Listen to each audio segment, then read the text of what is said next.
You can make it work. A few questions, yeah.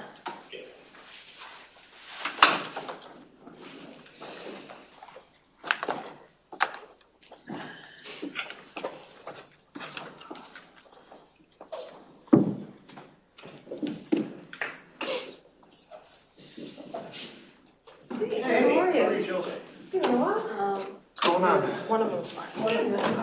Welcome. Yeah. I always get excited when this is here. It's really nice and convenient Yeah, right. in our building.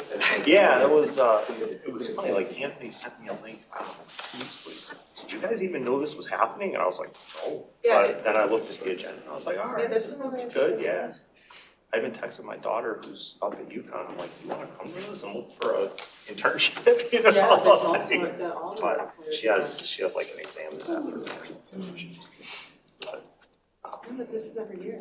yeah, Every fall. yeah, I should probably pay closer attention. It's like Right, there. yeah, yeah. And just to say, here we are, Coming from, Yeah. the Yale Clean Energy Conference. That was my job from Julia. Okay. you just come in and turn a hard line. It's like on behalf. I kind of boxed out the seat for you, so you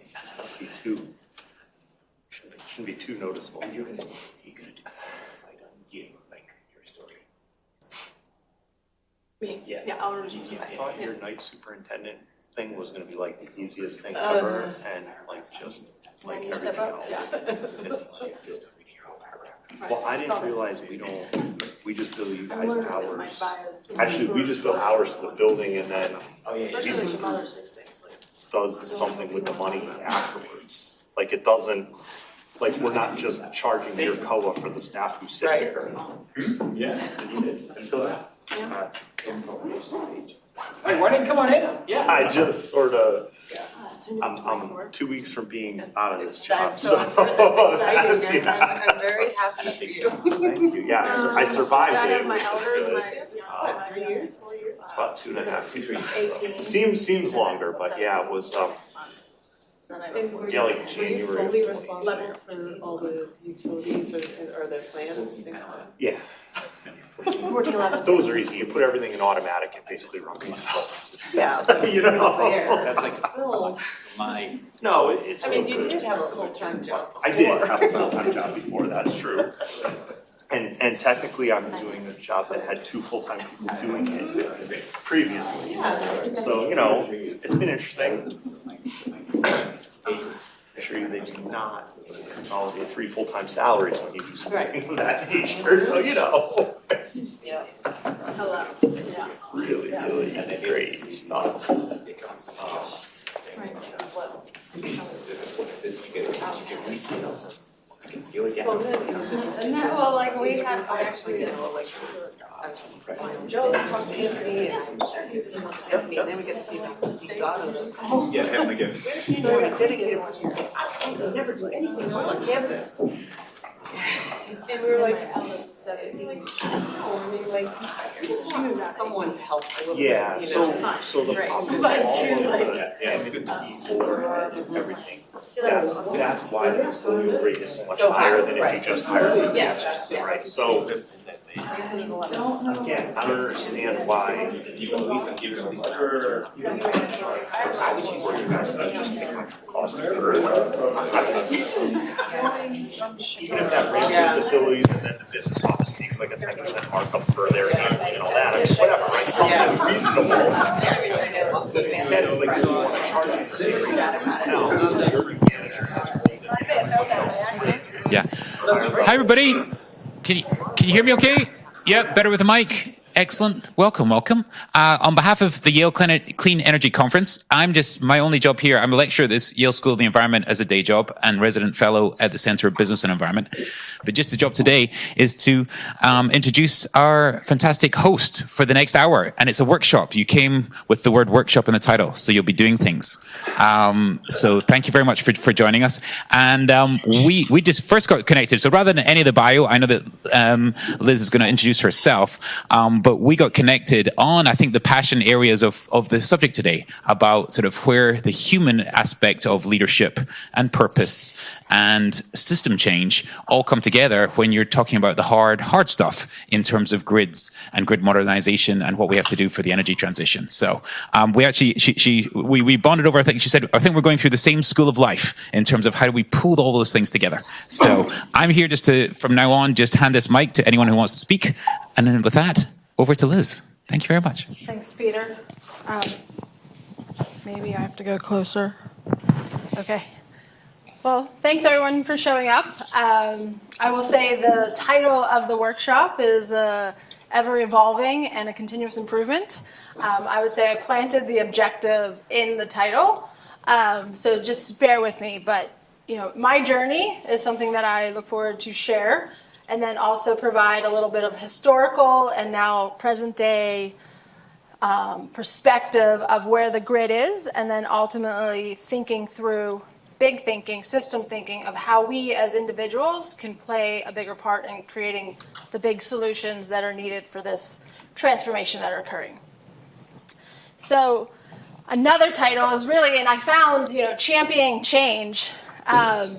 We actually just hosted our 140th annual meeting. And I say we, I'm currently the Vice President of Technical Strategy for Associated Edison Illuminating Companies, which was an organization that was started in 1885 by the first meeting of 6 gentlemen that purchased Edison's patent technology, the dynamo and wire kit. So they all got on their horses and buggies and traveled across the tri-state and met in Middle PA. And they came together to ask questions and understand how does this machinery work, how best does it work, and how can we evolve it into something as we may probably did not dream where it came today. Within the first 4 meetings, they met twice a year at that time. Edison did arrive and became a part of the cohort. It stirred into 100 plus companies within the first 10 years. Fun fact, the first 3 topics that they discussed was, shall we be 2-phase or 3-phase wire, and all the reasons why. I've had the liberty and the privilege to read up to 1896 now of meeting minutes. They wrote meeting minutes in a way that was like storytelling, so it's a great historical perspective. The other topic was, shall we and can we trust our customers, consumers, to turn off the lights at night? Or shall we develop a device that can monitor the usage and then charge them an adequate or a monetary value? As you know, they developed the metering and the whole phenomena of it and what the meter does. And there's actually a metering committee, so it's one of the longest standing committees. And the other one was load research and analytics. More or less, okay, gentlemen, when you come back in 6 months, bring back your load curves so we can understand how humans are using energy and that we can then predict and design and build a grid. So fundamental thoughts that were being heard 140 years ago.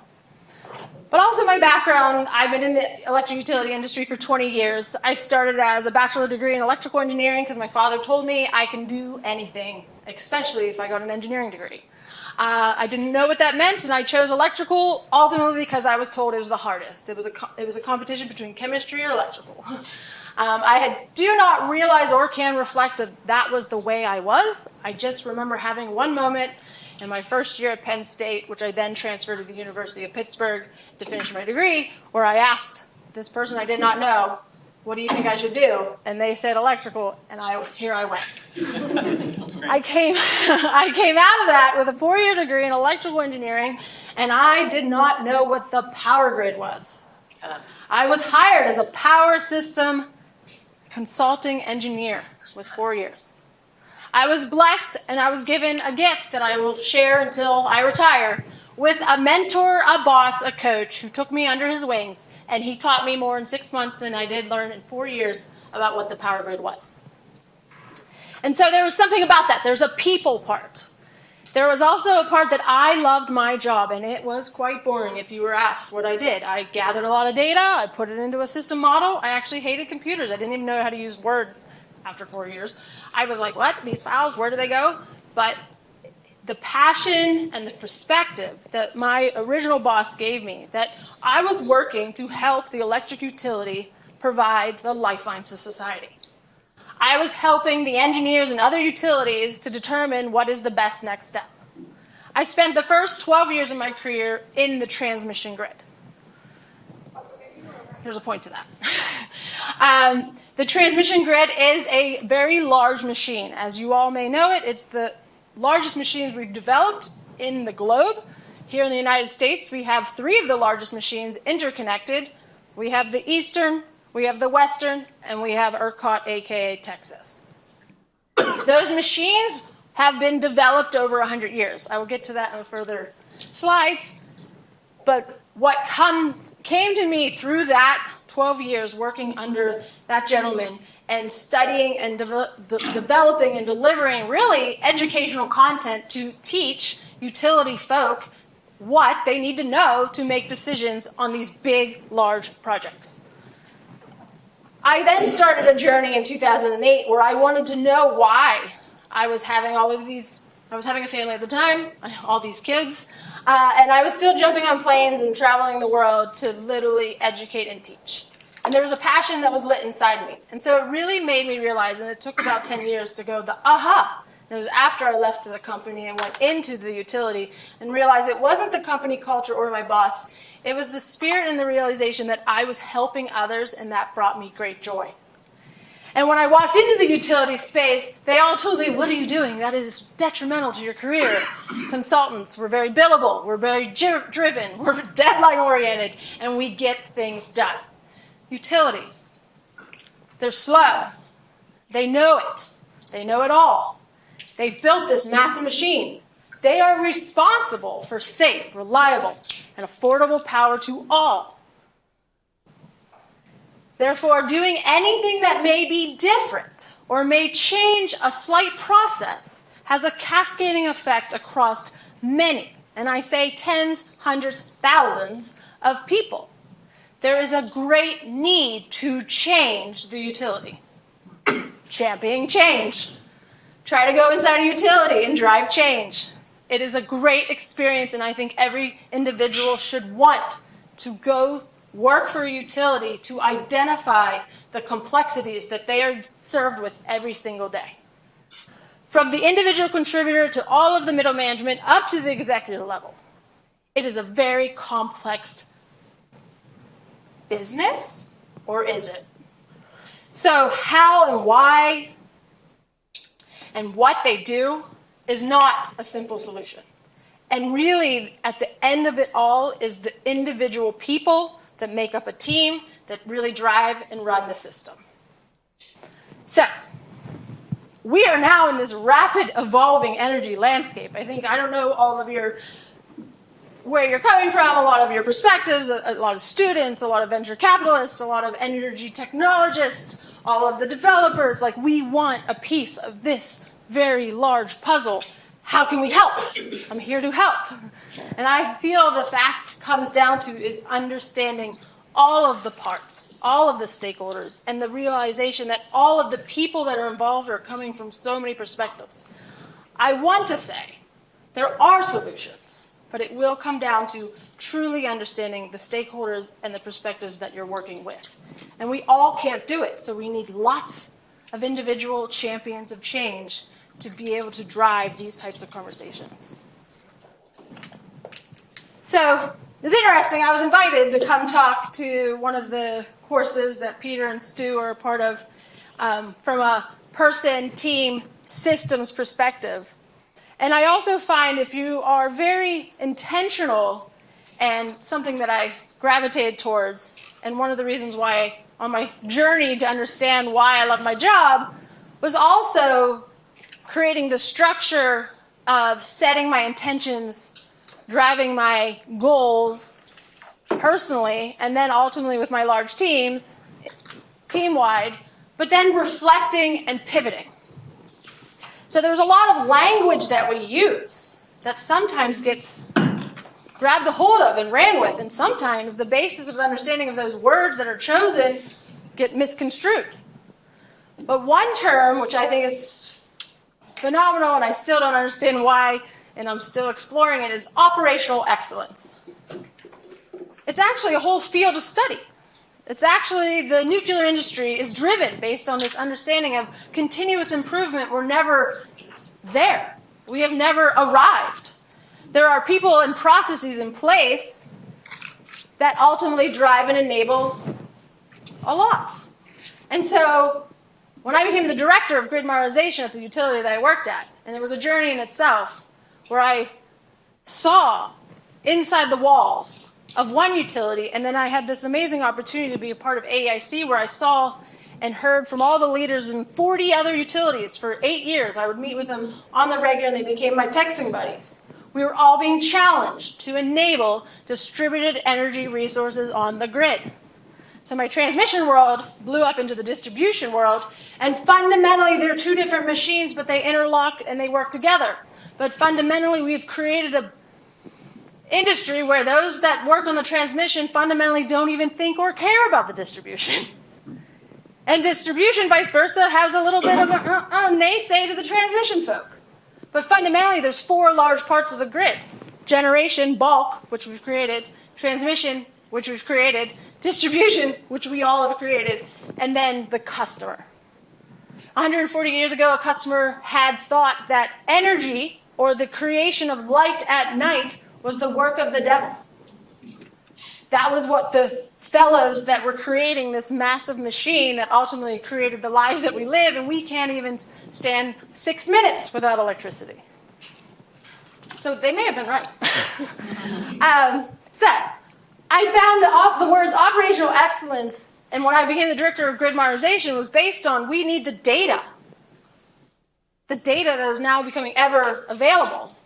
And from a human perspective, what type of decisions do we make? If you're very intentional and then you reflect, you're always monitoring your response as your own energy management, right? So I continuously connected. If we don't have the data, we cannot build the models and we cannot run the analytics to determine if all of this new technology is available. So this type of language and these types of speeches that are given the utility gave me the role to direct the strategy for grid modernization. And in that, I became a quick learner around the world of operational excellence and change management. Who's heard of that field of work? It's not something that's taught to all us engineers. And the engineers are the ones that understand that if you connect this one device to this side of this phase over to this phase, you may cause an explosion. Right? There's a significant amount of technical, granular detail that if you want to change, aka install a significant amount of inverter-based resources to the alternating current power grid, there are things that we have to learn and understand. So those that believe in their lives is to keep other people alive, if you start asking them to connect things that have not been done or due diligently learned, there's a hesitation. There's a reason. So when you think about change management, you're literally asking many units within utility to change. So you're working within a system of systems. Your own self is a system. Working with your team is a system. Working with the corporation that you work in is a system. And then knowing how many folk want to be a part of this transformational change of the grid is a much larger system. So throughout my own personal journey, and also, having a significant amount of, I don't know what's significant, everyone always rounds up. I have 6 children. They tend to always say, oh, you have 8? You have 9? It's never 6. But the realization that those are all individual little beings and they all have individual talents and they have very different perspectives, even being in the same home with the same set of parents. So the idea that there's an expectation that I walk into a boardroom or I walk into a corporate meeting and I'm asking 10 or 12 people to do something, the energy that is required as an individual leader of that perspective and understanding of the human behavior is a necessity. And we don't teach this in middle school. We don't teach this in high school. And we sure as don't teach it in engineering school. Maybe you get an elective. So where are we being taught the idea of how to come together as multiple units and think and interact and have active listening and drive change? Where is it? Where does it start? So I found this space. And so I ultimately decided, after 8 years in the utility that I was being asked, how do you do it? And so I started crafting a message and really a course, and I've taken on, some roles as executive advisors. I believe the utilities, they all have executives that are in charge of a very large set of decision-making power.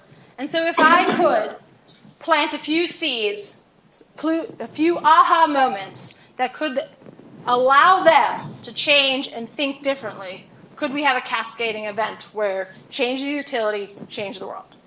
So I stepped out of the utility space, I became my own consultant, and then the world opened up to me with this opportunity to be a part of AEIC, which gives me access to all of these beautiful people that are also just people that are sitting on top of very large utilities with great responsibility. So how do we connect that interfiber and really network well so that we can really take opportunity in all of this advanced technologies that are coming our way? So these are the 4 key points, right? An efficient, effective leader, the mindfulness. To be a strategic thinker. Someone sat me down and was like, can you teach strategy? He was like a leader of strategy.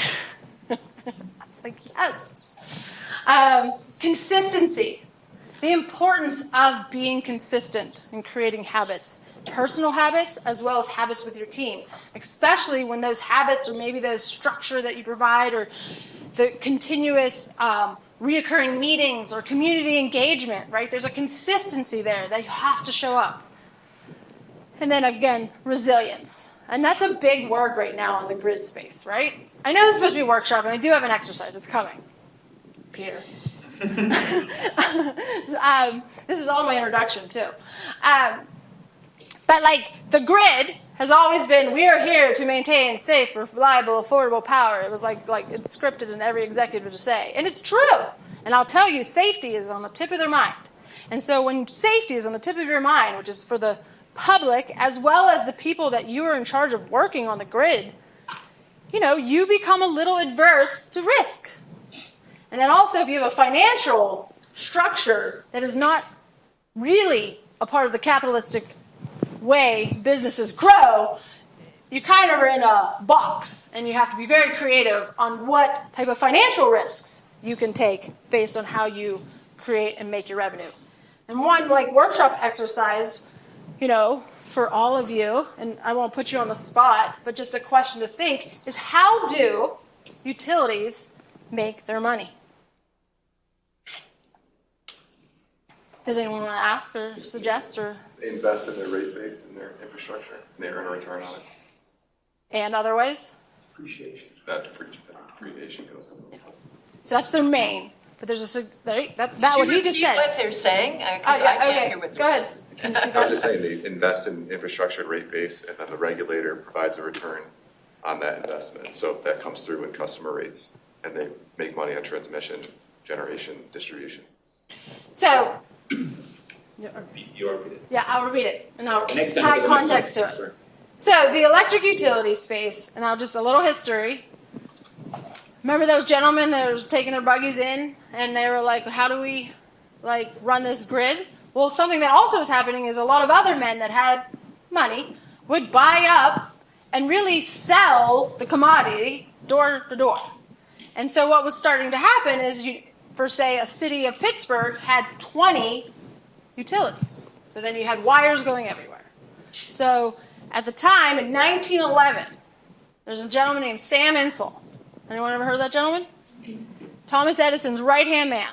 After Thomas Edison left the electric company, Sam went on his way to Chicago, and he started to buy up all of the companies that stood up electrical power services and many other things. And then he went to the state governing board, the regulatory board, and said, listen, I have an idea. You allow me to have a monopoly over this geographical footprint, and I will allow you to, I'm simplifying, but this is pretty much in essence, control the rates for which we charge our customers to use our commodity. That was 113 years ago. And it worked, and it sprawled. And so now we have the utility structure that we do have. But one thing you have to realize is there's hundreds of transmission owners, and there's over 3,000 electric distribution company owners. So from a change management perspective, that is a lot of education, communication, and understanding that if something was mandated or regulated, there's a lot of energy, no pun intended, to champion those types of changes within a utility structure. So the incentive, though, right now for utility is to invest in their infrastructure, and they get a return on their investment. There's a significant thought that the customers in themselves are the ones that keep the lights on. If you look at it, it's only a portion of what it actually costs to run a grid. So there is a huge need from a financial incentive perspective, which I have my ideas, but and they're my opinions, and there's a lot of space for this to be navigated, of how do the commodity that we now utilize as our lifeline, have we truly put a monetary value to that? When you think of your infrastructure that serves your day-to-day life, do you realize that it is one of the lesser of the many that currently keep your life going? Do the due diligence, and there's some amazing work out there. The bills that we pay for our electricity are significantly lower than majority of the other bills that we pay on a monthly basis. Wrong, right, or indifferent, but that system for which we work in is something that we don't always understand how to pull that thread. And then we have knee-jerk responses on those that are trying or working effectively to create a new system to effectively continue to serve all. Yeah. But do you think in the context, like yes, in the US, but in other countries and other developing nations, at the household level, they are paying a lot more for their energy, thus have a better understanding of the importance and the source and advocating for themselves to having certain systems that benefit them? Right. So I think there's a lot that can be learned and done differently than what we are currently doing in the entangled system that we have here in the U.S. Yeah. So when you're going from the bottoms up, which is kind of where we're going to go in regards to thinking through from the customer back to the bulk. And that's exactly true, right? And there's other nations that have created different incentives. But put that all in a playbook and you'll see many, right? So what is the right one becomes a very complex discussion. And then having one that's embroiled in 130 years of history, it's a little bit more complex. But for those that are starting from, let me electrify my home, there's so much technology that's becoming available rapidly and scalable and affordable in many ways. And that's a whole other dynamic. So, the idea around why you should champion change is, in essence, what's happening in the space. And I think that's another thing we don't talk about when we're being reskilled, trained, educated, that when we're asking to drive a project or we're asking to invest in a technology, like knowing that you will be in rooms as a steward of change.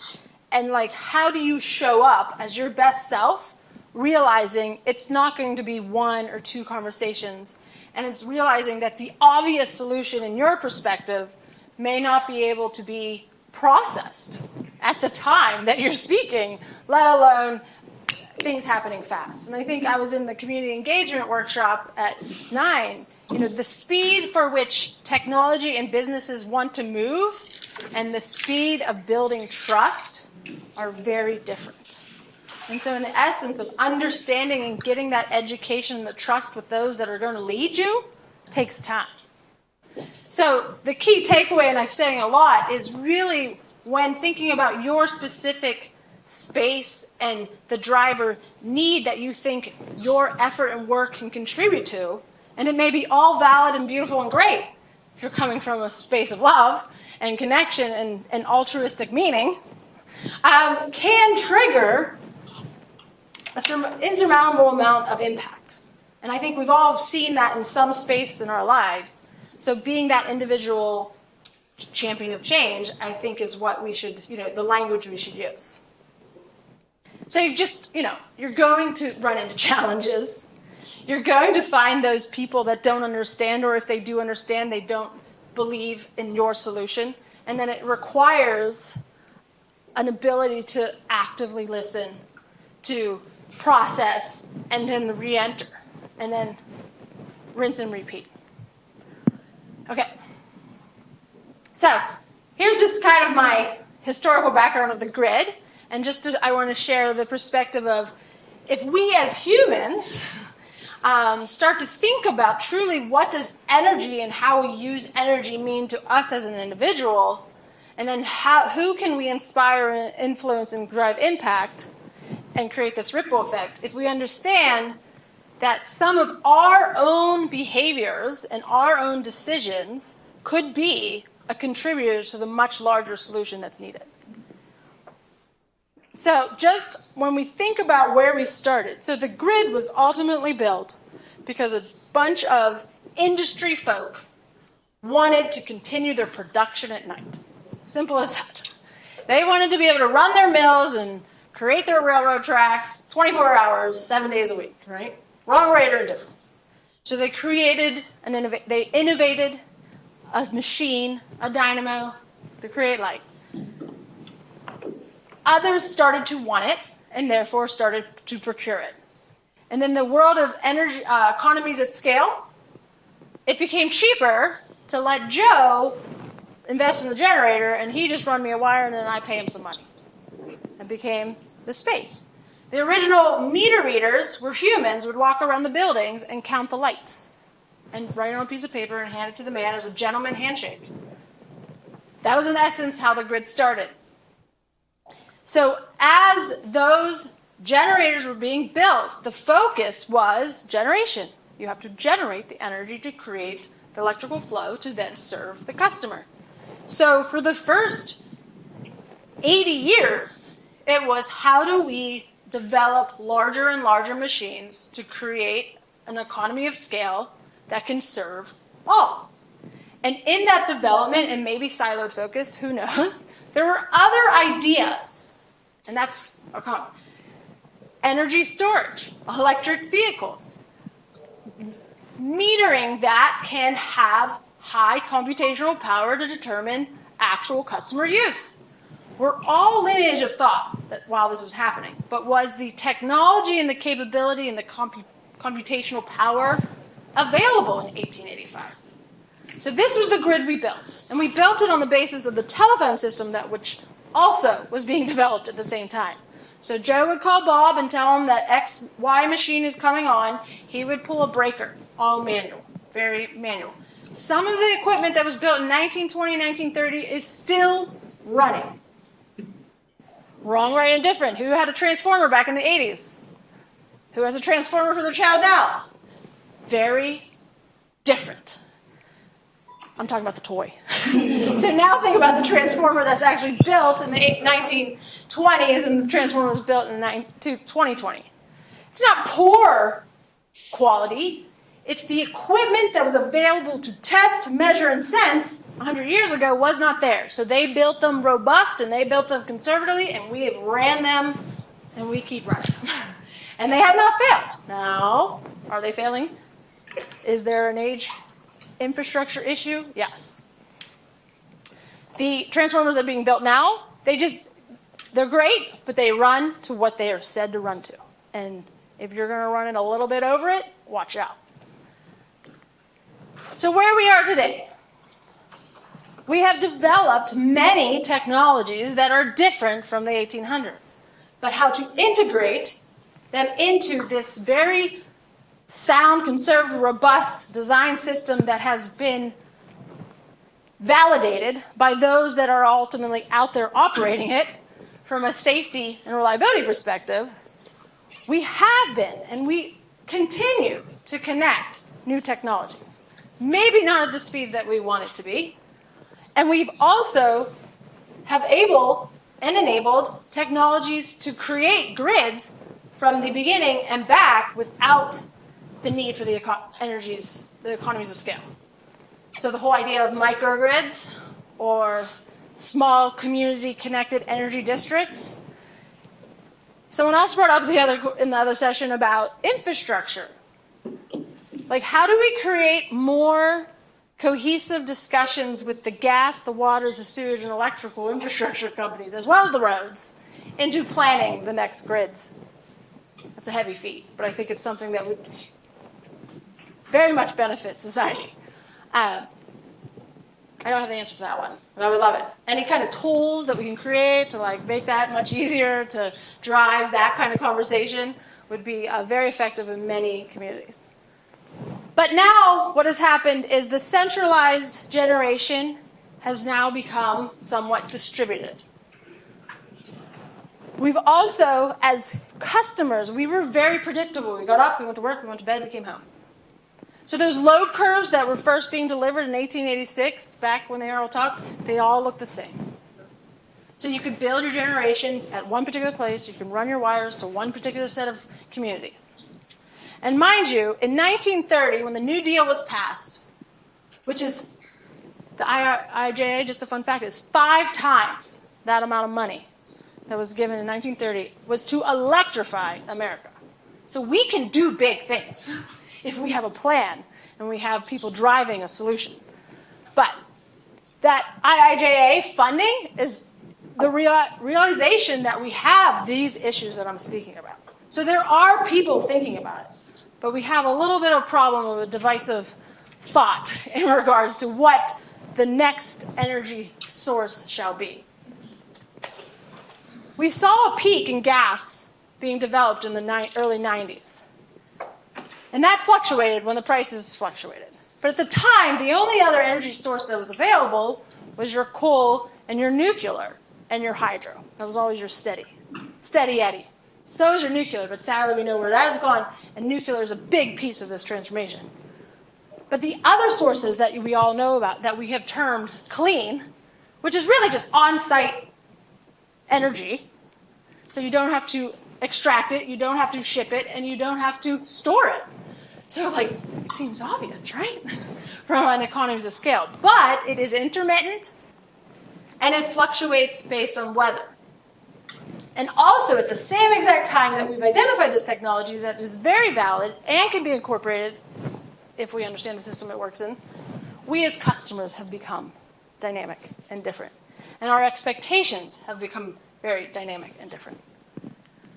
When I first started the utility in 2016, I remember reading that it took, fun fact, 10 years ago, for an electric distribution company to know your lights are out, probably 60%, don't quote me, maybe even more, required you to call. That's probably 15 years ago. The technology and the visibility wasn't there. That's changing, but maybe not fast enough. So it was an average of 6 hours before a customer would call and let us know that their lights were out. When I left in 2020, well, I got the number in 2022, I remember this, 6 minutes.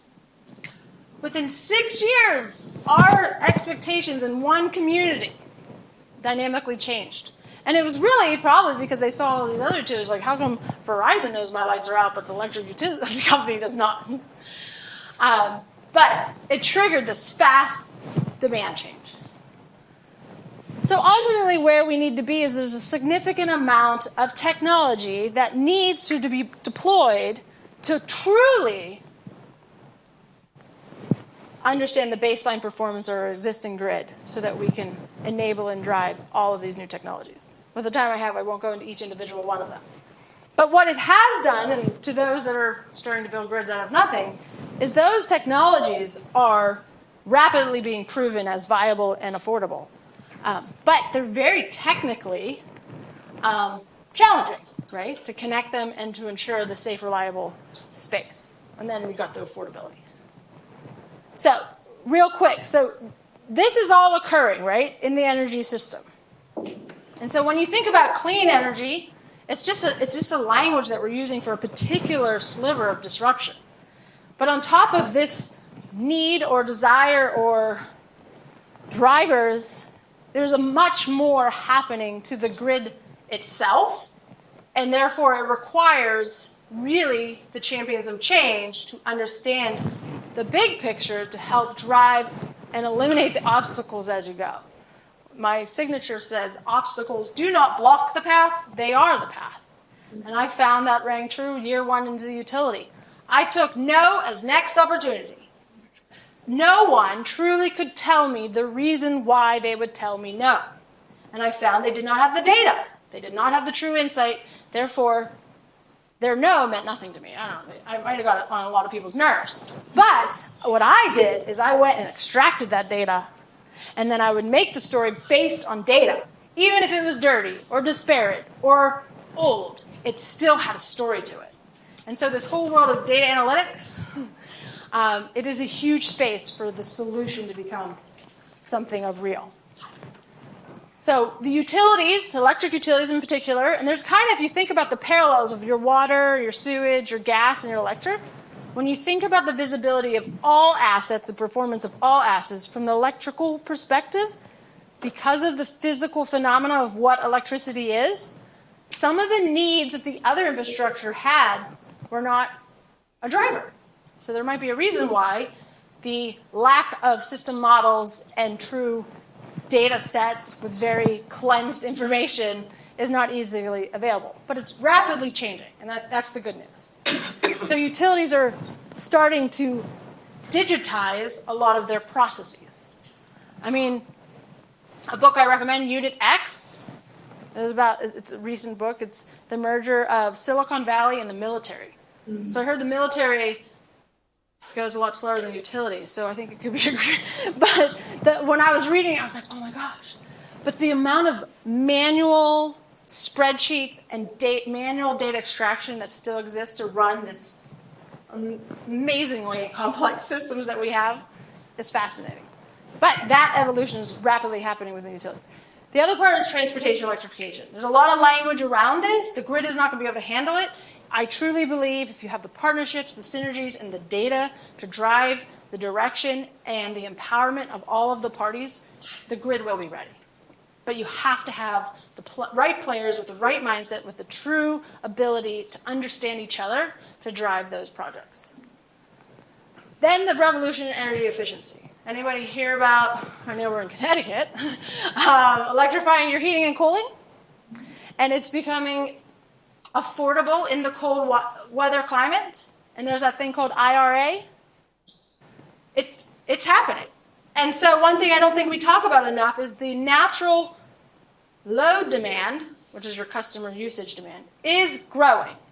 So the utilities have been in a status quo for 40 years. So think about the average employee within a utility. It's probably like 20, and you only have a few outliers that are in the 40s. So no one truly understands how a utility can operate with a revenue of growth year over year. The CFOs are going to be challenged, right? We're like, oh, look, we have actually more load to serve. Now, granted, there are pockets in the grid across the nation and, new grids popping up, but that phenomena is like a new threat.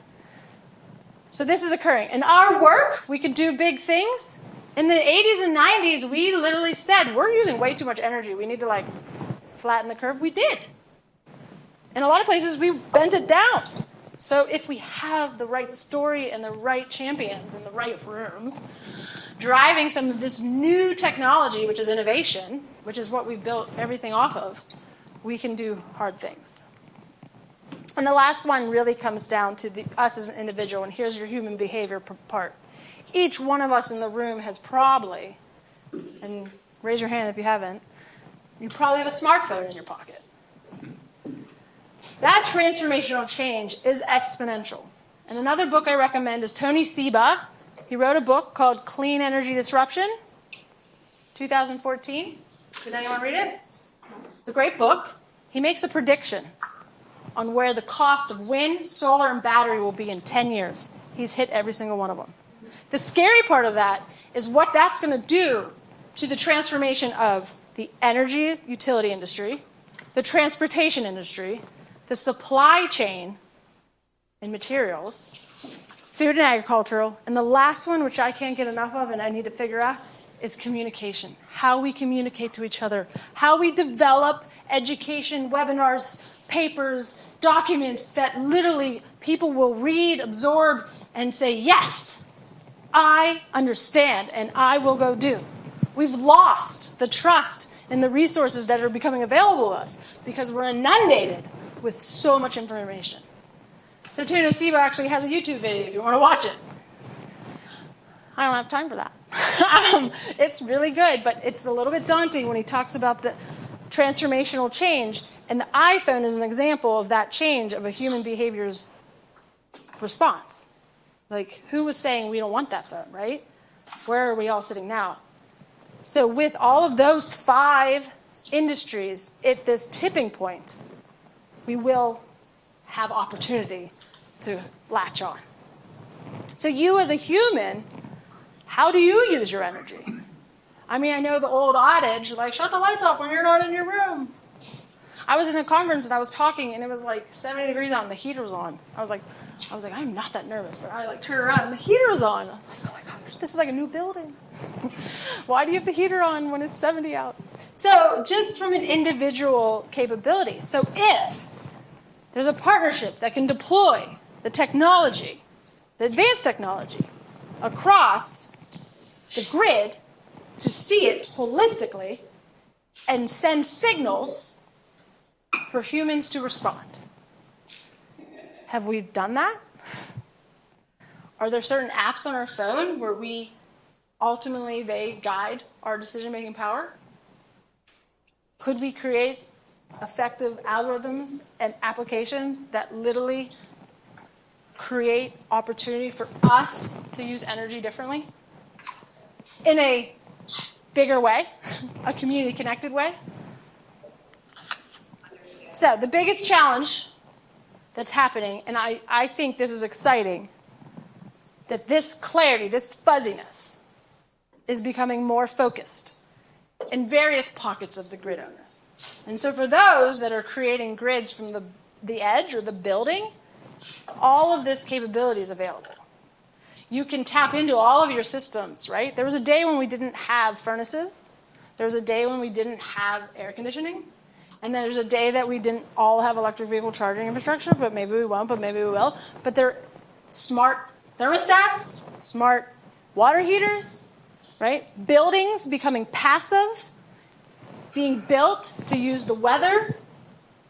Now, there's an enormous building stock that needs a significant amount of retrofitting. However, they are part of the solution. And there's so many threads that are a part of the solution. But if you think about how the grid was built, it was Ohm's law. Voltage equals current times resistance.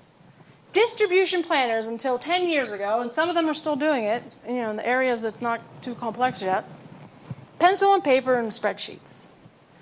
You look at the size of your breaker at the substation. You have a standardized wire size, just like wiring your home. You count the number of buildings you're serving and homes. They have a predictable load curve. Ta-da. The utility did not need to see that edge. And then here comes 2009, the smart meter. And what type of language did we humans choose to use? I don't want that utility to know what I'm doing. I don't need no big brother telling me how to use my energy. So disruptive. Because fun fact, you kind of want the utility to know that you want energy. But on the opposite spectrum, it was like, how dare you know? I don't want you to know that you're running my hairdryer. Like, some of that language that we've chosen as humans, as our behavior, maybe isn't of the best interest to something that serves all. It's very individualistic.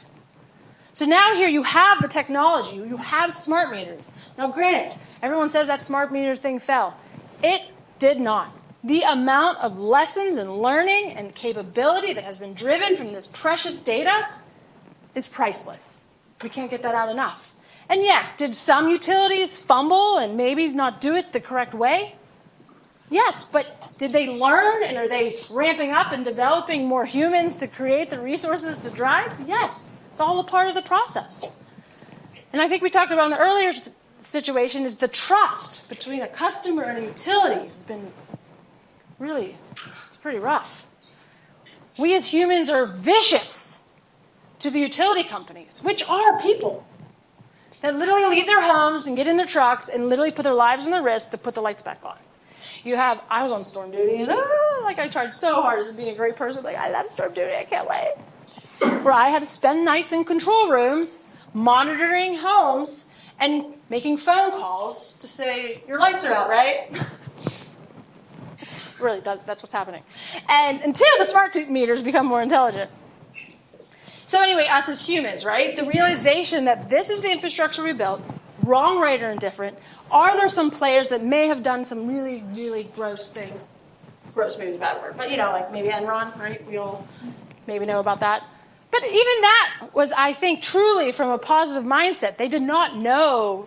They did maybe eventually, but when they first found it, right? So a big thing about large systems is we can exploit them. So there is that danger. But we also have to truly believe in ourselves. If we want a commodity that is our lifeline, how do we create the language and the behaviors that creates a lifeline for our neighbors, our communities, our states, our federal? So this fuzzy picture is becoming more crisp and clear. But it was not easy on the backs of the utility workers to convince the regulatory agents to allow the utilities to spend the capital, to invest in the infrastructure, to create this awareness. And that is still happening on a significant amount of legislative floors. There's a significant amount of regulatory discussions that are really head and head, because I think it's a trust issue. You want to spend $250 million on a set of meters? What's your game? Catch-22.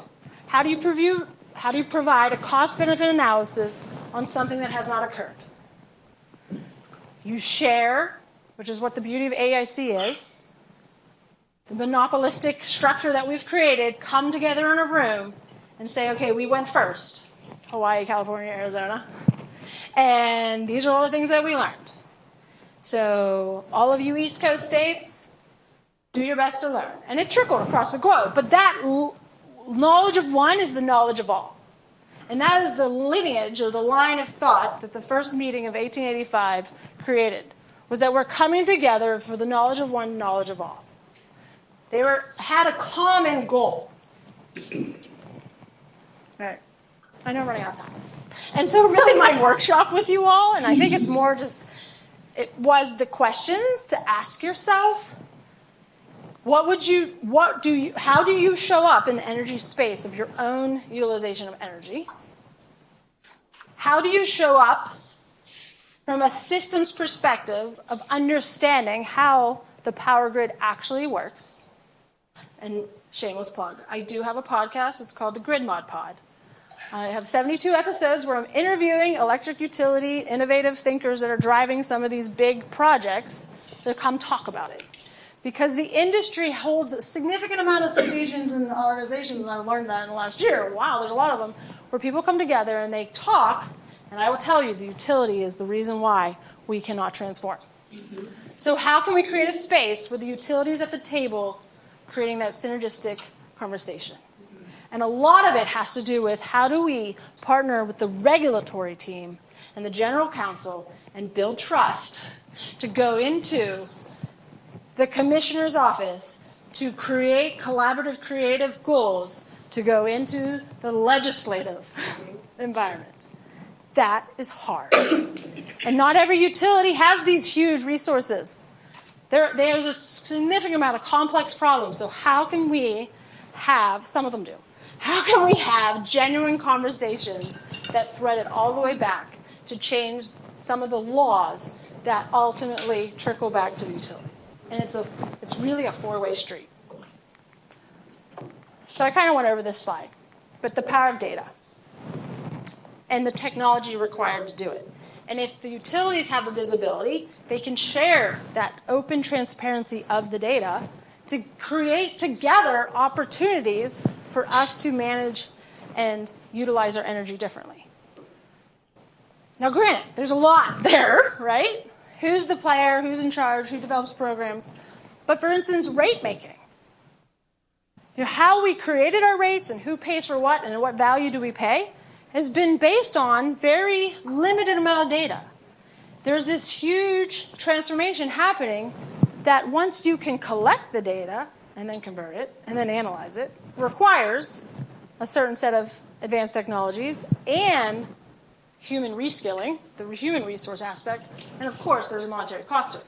But that in itself could help drive the demand of the distribution to then reduce the request the transmission is being asked of, to then reduce the amount of generation that we're talking needs to be built. So from a full system perspective, if the customer can connect with the distribution grid in a way that we've never done before, and I'll say it again, it can reduce the overall draw of this bulk transmission system that our national grid plan came out last week, says 2.4 times the transmission build. Anyone try to build a transmission line lately? And there's a huge amount of generation capacity that's required based on aged infrastructure, new energy availability, and retrofitting. And that's a whole bucket of complexity.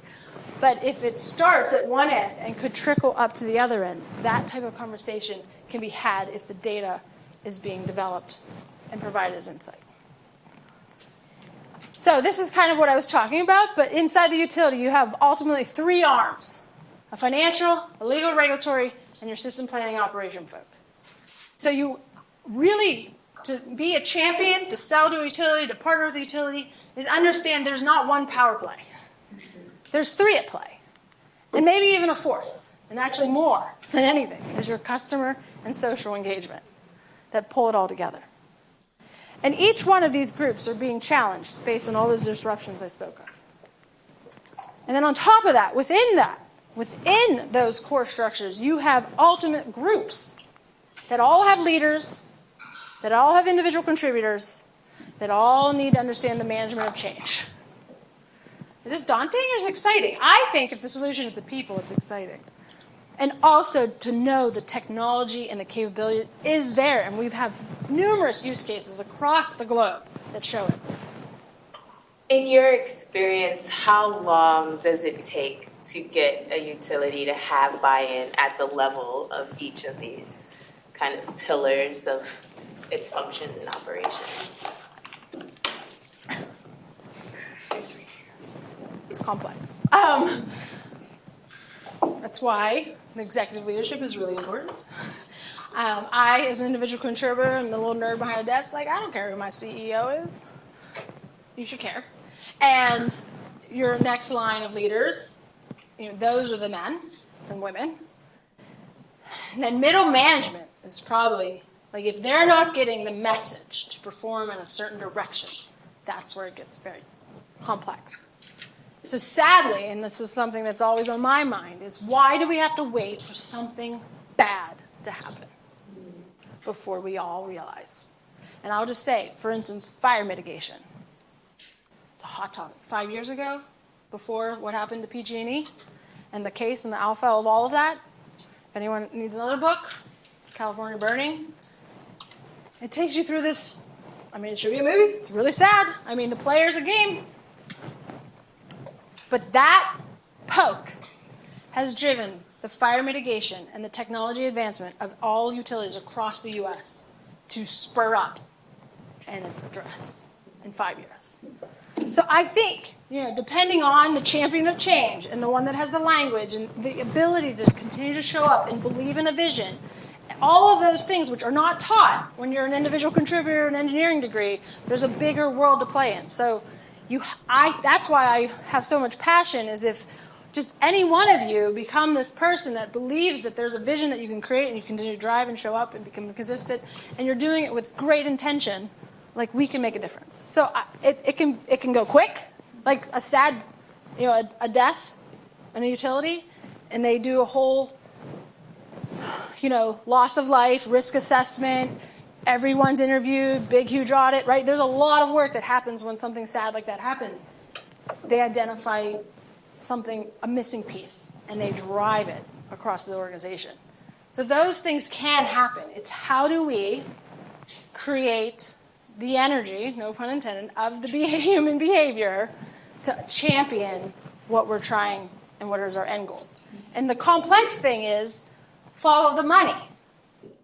and I think we got into this in our last chat, we don't incentivize non-capitalistic behavior in this state's world. So where we can grow from the bottom up, and that is where we can gravitate and create opportunity of, prosperity. That's, I think, we could be a great use case to then build from. So speaking of money, one of the many sticking points seemingly with utilities and public appeal is the exorbitant salaries of the senior executive leaders of many of the utilities across the United States. How do we actually get utilities to truly come to the table with an open mind, given all the financial incentive that they have to lose at those executive levels? Question of the day.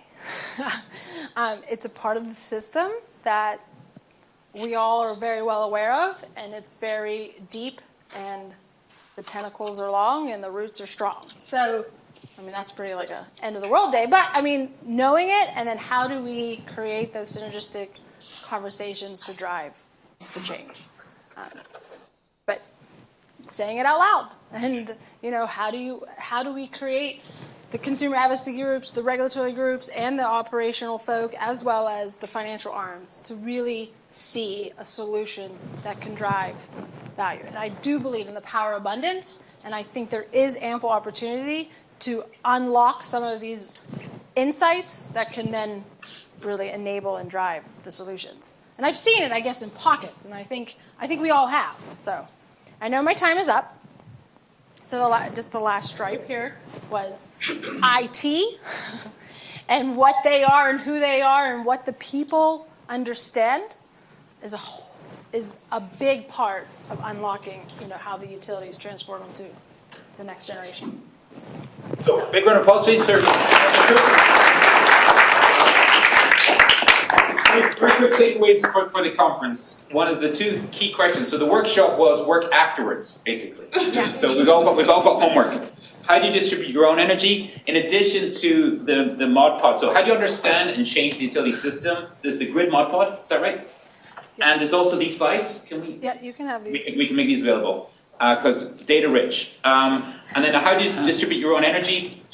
Also underselling Integrated Being LLC. Is that right? I have a website. There it is. So in terms of how you do your own energy, and in terms of a free course, I'm going to tack onto that because you put a slide up there. Connected Leadership is the piece that we are connected via, and so that self to team to system course is free on Coursera with Yale. If you search for Connected Leadership, one of those slides. So that idea of how do you distribute your own energy, how do you understand and change the system, fantastic work for us all to do. So thank you very much, Liz, and thank you guys. I'll just say, I thought only 8 people were showing up, so I was just really prepared. So I had to pivot a little bit. So thank you all for showing up and listening.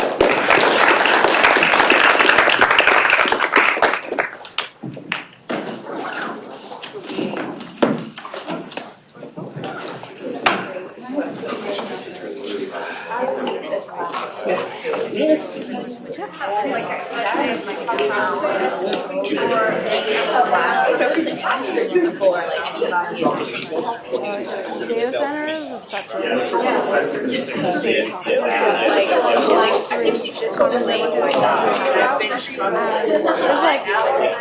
there's like a heyday. And it's really real estate development. A lot of utilities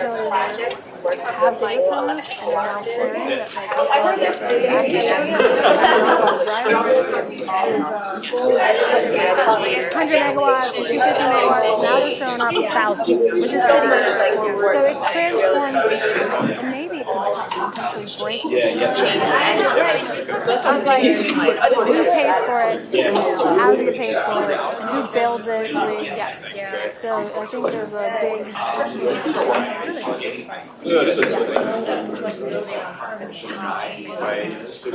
Right, and then they choose states like Arizona. No water.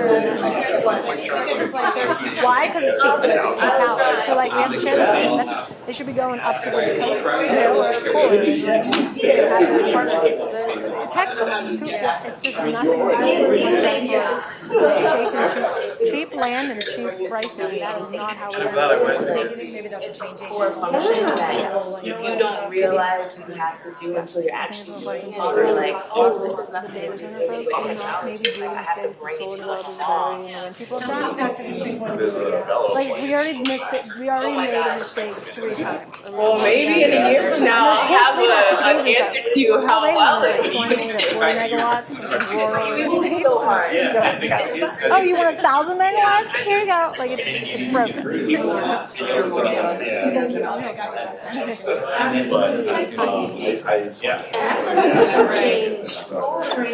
But it was specifically for public policy.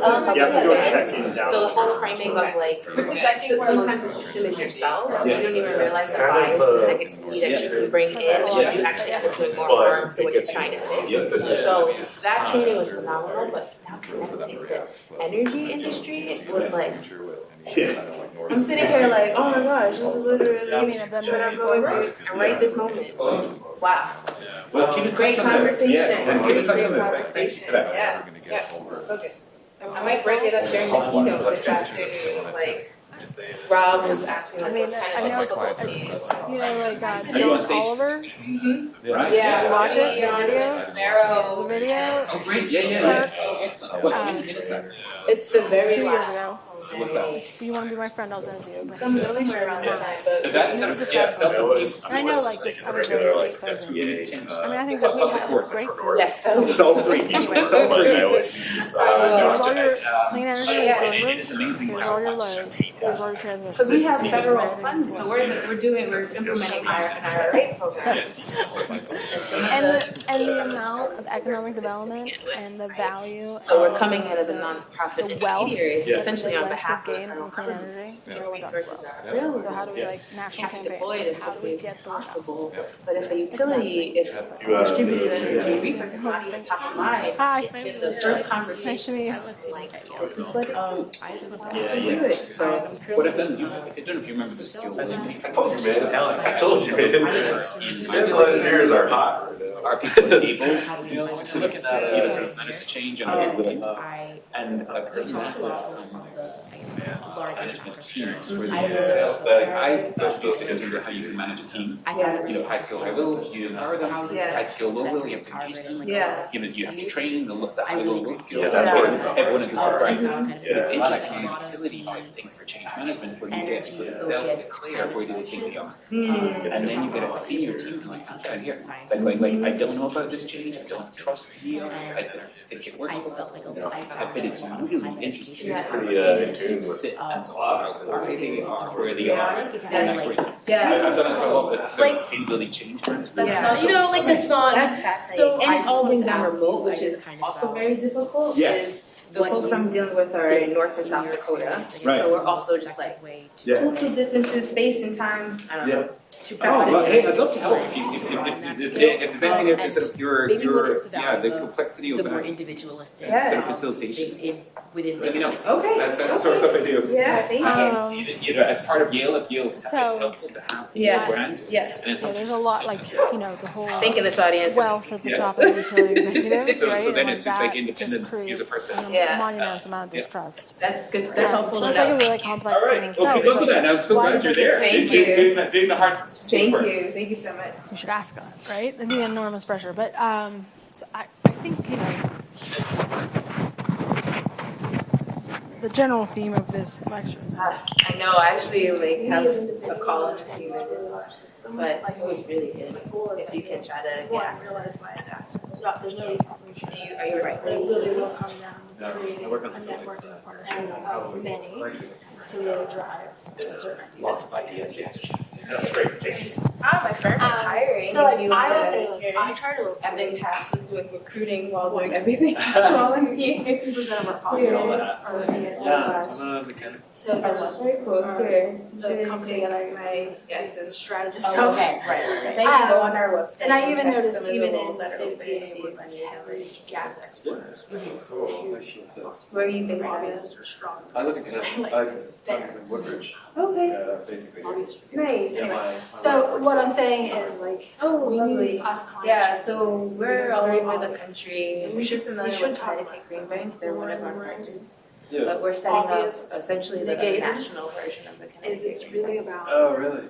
Like as a result of the IRA? new product, new ways, So I was new talking, so I was a jobs, student new here, I graduated capabilities, at 22, I took one of Peter's classes. revenues Yeah, to listening to him. create and grow Grow economic development. because this is my job like, right now. It was like I have it's one of my projects like is the obvious, like, getting a clean utility, convincing this utility to work with carbon-free, us carbon-free. to invest That's like in a clean dead- energy. Like where we are in And the world right now, today, it's and it was like like, I don't, I there's hope so my many face, people that can point my to facial, I've been to my hogwash. facial Yes, expressions. and how can we everything. create language that's Exactly, like so hard. very There was just so helpful to much that on the people side that we needed to do. so like don't